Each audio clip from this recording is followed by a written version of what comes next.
안녕하십니까. 이번 여백인간 연출을 맡게 된 박석빈이라고 합니다.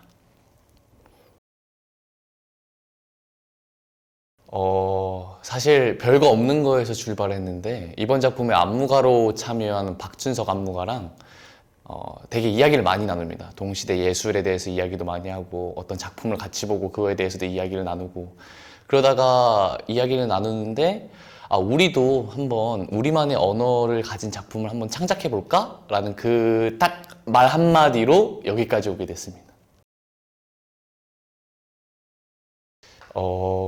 여백인간이라는 제목에 큰 의미는 없습니다. 근데 이 작품을 기획하기 전부터 제가 느끼고 있었던 생각 중에 하나가 내가 내 스스로 느껴지는 감정에 대해서 알고 있는가? 라는 질문이었어요. 그래서 만약에 내가 어떤 화가 났을 때 나는 이걸 왜 화를 내고 있지? 이거 화가 난다는 건 어떤 거지? 라면서 스스로를 조금 더 알아보면서 이런 감정이 왜 생겼는지를 조금 고민을 많이 했던 것 같아요. 그래서 이런 질문들이 계속 이어지다가 여백인간이라는 한 인물을 만들었는데 좀 비어있는 사람이었으면 좋겠어요. 우리가 일상생활을 하면서 우리 감정은 너무나 많이 급격하게 많이 변하는데 그 감정에 대해서 잘 모르고 있는 분들이 조금 많더라고요. 저도 포함해서. 그래서 이런 여백인간도 본인의 감정을 스스로 모르고 자신이 느껴지는 감각에 대해서 이해하지 못하는 사람이었으면 좋겠다. 하얀 도화지 같은 사람이었으면 좋겠다. 좀 블랭크, 가로 안에 있는 사람이었으면 좋겠다. 그러다 보니까 여백이라는 단어가 좀 예쁘더라고요. 그래서 여백인간으로 정하게 되었습니다. 크게 말하면 타인에 대한 관심입니다. 그렇지만 사실 이 작품 자체가 충연극 아니면 또는 퍼포먼스로 불릴 수 있는 공연 예술의 한 장르로서 타인에 대한 관심이라는 건 당연히 보이겠지만 아무래도 관객들이 의미를 만드는 게 더 많을 것 같아요. 그래서 저희가 이제 무대 위에서 퍼포머들이 이렇게 움직이고 같은 패턴을 반복하는 그 안에서 의미를 만들 수 있는 그런 행위들이 이제 반복이 될 텐데 그래서 그런 관객들은 그 행위를 보고 그 안에서 의미를 만들었으면 좋겠다. 그래서 예를 들면은 저희는 포장지를 보여주고 그 포장지 안에 들어갈 선물을 관객들이 만들 수 있으면 좋겠다 하는 그런 작품인 것 같아요. 기존의 어떤 일반 드라마 연극이나 아니면 영화나 TV에 나온 드라마를 볼 때처럼 이거를 판단하고 막 해석하고 이렇게 연출자의 의도는 이거야, 저 배우의 연기의 의도는 이거야 이런 식으로 보는 것보다는 이게 뭐지? 이라고 생각을 하면서 이게 이렇게 돼서 이거구나 하면서 본인만의 의미를 만들고 그리고 여백인간은 그러한 상황에서 어떤 행동과 어떤 제스처를 취하는지를 보면서 저 친구는 왜 저렇게 행동하지? 저 친구는 이렇구나. 그래, 저 친구 그럴 수 있지. 이런 식으로 하면서 좀 나의 세상과 여백인간이 바라보는 세상을 비교하면서 본인이 생각하는 세상을 이제 무대 위에 좀 펼치면 더 좋고 재밌는 작품이 나오지 않을까 싶습니다. 창작 과정에서 중요한 요소는 저는 첫 번째로 언어라고 생각을 해요. 많은 창작자분들이랑 제작진분들이 이제 귀에 닳도록 제가 얘기를 많이 했는데 언어가 맞아야 서로를 알고 서로를 이해할 수 있다고 생각을 해요. 그래서 이 언어가 맞는다라는 게 무슨 의미냐면 제가 사랑이라고 얘기했을 때 각자가 생각하는 사랑의 이미지가 다 다르잖아요. 그렇기 때문에 물론 대화를 할 때는 문맥상에서 어떤 사랑인지를 유추할 수 있지만 저희가 이제 공연 예술에서의 언어에서 사랑이라고 얘기했을 때는 서로가 다 다른 이미지를 떠올리니까 내가 말하는 사랑은 이거야, 너가 말하는 사랑은 이거야 이런 식으로 해서 서로 알 수 있도록 언어를 맞추는 작업이 제일 중요하다고 생각을 합니다.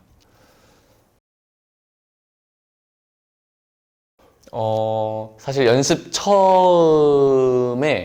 첫날, 첫날이 아니다. 연습 초반에 제가 이제 우리 작품의 교과서 같은 그 A4 용지 두 장을 준 적이 있습니다. 그래서 내가 지금 이 작품에 들어갈 정서 한 20개 정도를 스피노자 에티카를 기반으로 이렇게 정의되어 있는 거를 보내주고, 그리고 창작 과정은 어떻게 될 거고, 그래서 춤과 움직임의 차이는 난 이렇게 생각하고 하면서 제 생각들을 적은 어떤 그 두 가지 용지가 있었는데, 그거를 통해서 작업을 하길 원했어요. 그래서 우리가 길을 잃더라도 다시 이걸 돌이켜 와서 이걸 보고 판단하고 다시 돌아가고 이렇게 하길 원했는데, 중반쯤에 이게 너무 강요인가? 라는 생각이 들었어요.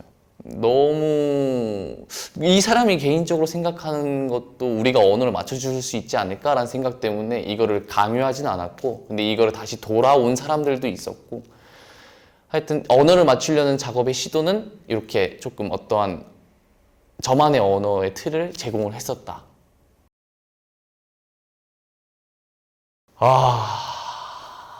너무 많죠. 사실 이제 그 포장지라고 말하는 그 기표적인 것들을 만들 때 걷는다, 뛴다, 뭐 앉는다, 눕는다 이런 여러 가지의 행동들이 있는데, 그런 행동들의 리듬을 만들고 패턴을 만드는 게 조금 많이 어려웠던 것 같아요. 그래서 그것을 이게 너무 쉽게 이해가 돼도 조금 모든 사람들이 통일될 것 같고, 기호적으로 이렇게 선택될 것 같고, 그렇다고 너무 난해하고 모호하고 이게 이상하게 만들면 또 관객분들이 중간에 의미를 만들다가 그냥 버려두실 것 같아서 요 사이를 조절하는 게 좀 어렵지 않았을까 합니다.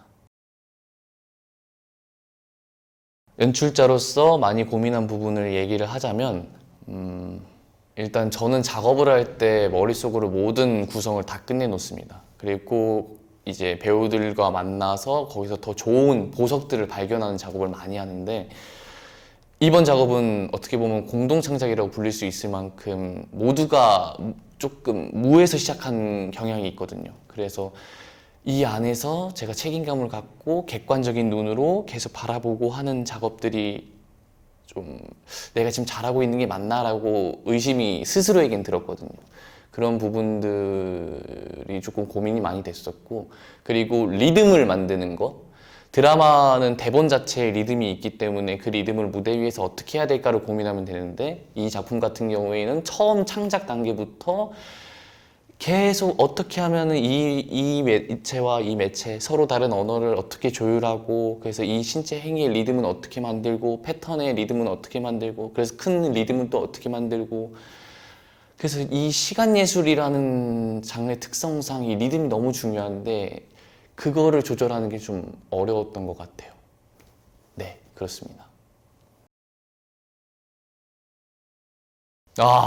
이게 사실 저는 엄청 많은데, 저는 진짜 많은데, 일단 안무가님한테 항상 감사하고,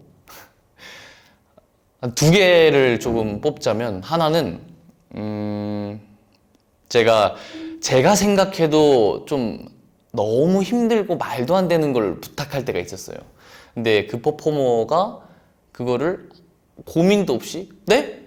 라고 얘기를 하길래 진짜 괜찮을까 했는데 너무 열심히 해줬을 때 너무 고맙더라고요. 그래서 그 사람이 이렇게까지 열심히 해주는 거에 대해서 좀 위로도 받고 용기를 냈던 것 같고, 다른 하나는 제가 이제 어떤 한 시퀀스를 창작을 할 때 계속 머릿속으로 고민하고 자르고 혼자서 계속 고민했던 부분이 있거든요. 근데 이제 퍼포머 분들 중에 한 분이 그렇게 고민하지 말고 일단 해보자 라고 이렇게 얘기를 했을 때, 이렇게 했을 때 여러분들이 많이 계속 또 안 되는 작업을 반복할 수도 있는데 괜찮을까라는 고민이 있었는데, 모든 퍼포머 분들이 그래요 그냥 해봅시다 라고 하면서 좀 훅 다가와 줬을 때 와 진짜 열심히 하시는 분들 너무 감사하다 하면서 또 더 큰 용기를 받았습니다.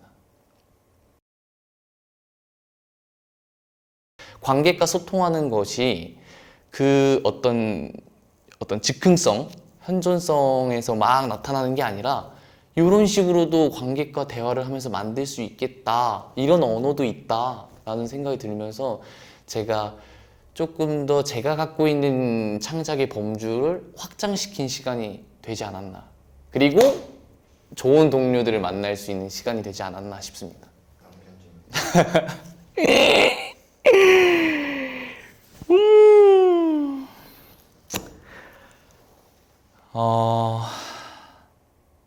우리 사랑하는 창작진, 제작진 여러분들 안녕하십니까? 항상 많이 부족하고 때로는 좀 독재적이고 때로는 방황하고 힘들어하고 저도 이런 공동 창작이 처음이다 보니 많이 미숙하고 어려웠는데 여러분들이 서로 너무 존중해주고 서로를 좀 이해하려는 노력들이 보여서 저도 크게 위로를 받고 좀 많이 배운 것 같습니다. 그래서 여러분들을 저도 더 이해하려고 노력하고 그리고 제가 여러분들께 드렸던 믿음만큼 책임을 열심히 지고 있으니까 우리 끝까지 노력해서 여백인간이 좋은 공연으로 관객들을 맞이했으면 좋겠습니다. 화이팅!